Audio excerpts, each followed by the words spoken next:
Welcome back, everybody. You are just in time for What's Hot. This is where we talk about those stories that have everybody talking. And today we're joined by Tracy Johnson of Commercial Association of Realtors, plus Jeff Wagner is back with us.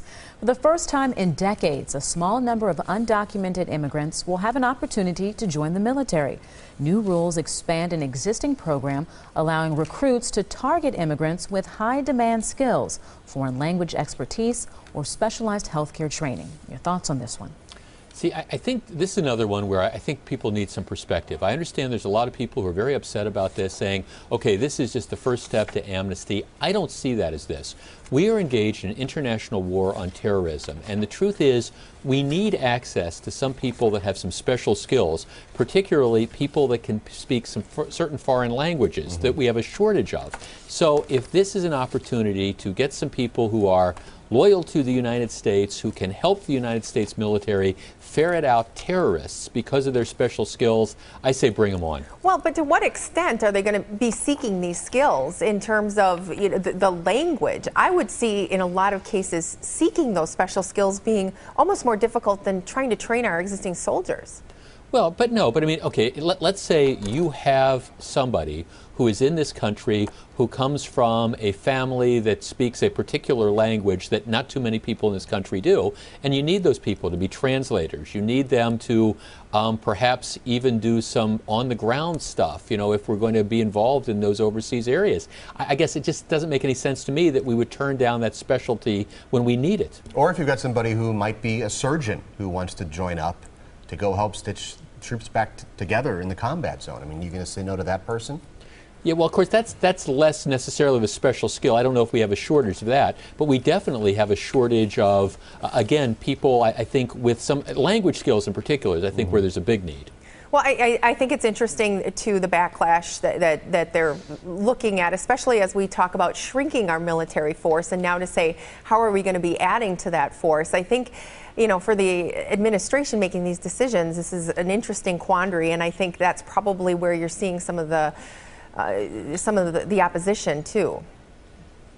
All right, coming up next, we will reveal the viewer's choice topic of the day. And of course, Brian Goddard will be back with another look at your fabulous forecast. Hot and our viewer's choice topic of the day. Again, we are joined by Tracy Johnson and Jeff Wagner from 620 WTMJ. Your viewer's choice topic: Attorney General Eric Holder announced yesterday he was stepping down after 6 years on the job. He will stay until a successor is confirmed. Do you think he did a good job as Attorney General? Man, if I'm Holder, I am exhausted. I mean, this guy has been under scrutiny from the Republicans since before he started in this job. I think he's going to go down in history as a fair Attorney General.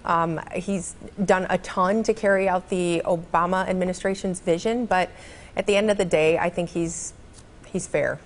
I think he's going to go down in history as the worst unindicted Attorney General in U.S. history. I think he has been a disaster for those of us who have a respect for the law.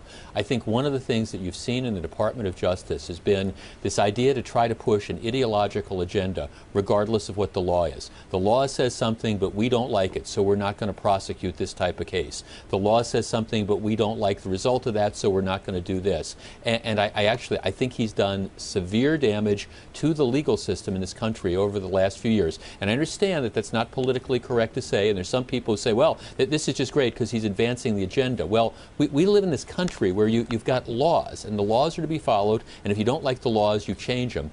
And I think he's been a disappointment. You know, the interesting thing is some people are suggesting that he's stepping down now because he might be on a fast track to be on the United States Supreme Court. Supporters of that strategy of selective enforcement of the law would say the Obama administration didn't really have much of a choice because Congress wasn't going to act on anything, so this is the only way that he could get parts of his agenda done. But that doesn't matter. We don't elect kings. I was joking earlier. I'm not the king. We don't elect kings. We have a system of laws. Congress passes laws. The executive branch then signs them into effect, and then you've got the courts that review them. This unilateral idea saying we don't like this law or we don't like that law, so we're simply not going to enforce it to advance our agenda. Very, very dangerous. Because what happens when the next administration comes along and they don't like certain laws? It's just, I have real problems with Eric Holder. I'm glad to see him go. We can see. All right, let's go to our lightning round. How would you like to have unlimited vacation days? Well, you might want to work for Virgin. The boss there believes employees should be allowed to take off as much time as they want. Is this a smart idea? And may I say that Branson is only doing this for his 200 staff members, not the entire Virgin almost 50 or 200,000 plus employees. This is just for a small group. Right, yeah, that's the funny thing, because as soon as he came out with this, there were all these posts from like Virgin Airlines employees going, wait a second, we've put in requests for vacation that have been pending for 6 months and they won't let us off. Yeah, do as I say, not as I do. Well, and of course it depends. I mean, I looked at this and I said, even if people have 1 week, 2 weeks, 3 weeks of vacation, in our country, people aren't even taking the vacation that they have.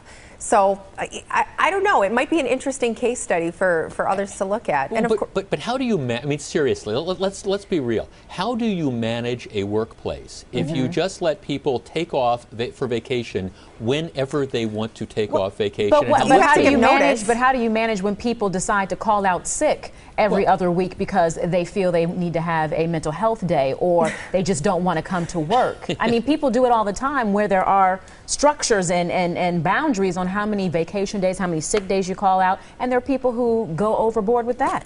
I think when they're looser on that structure, the paid time off model, and this is probably a whole other discussion, but people tend to feel more loyal to their workplace. So I don't know if this is the worst idea to look into, to test in certain situations. You got to give enough notice. I think that's how you plan around it, and the answer could be no. You can't take off that week. You guys have brought me around. Shannon, Steve, why don't we just decide we're going to take off a month and a half from now? Okay? Jeff, I just want to know how many vacation days you leaving on the table this year? Me?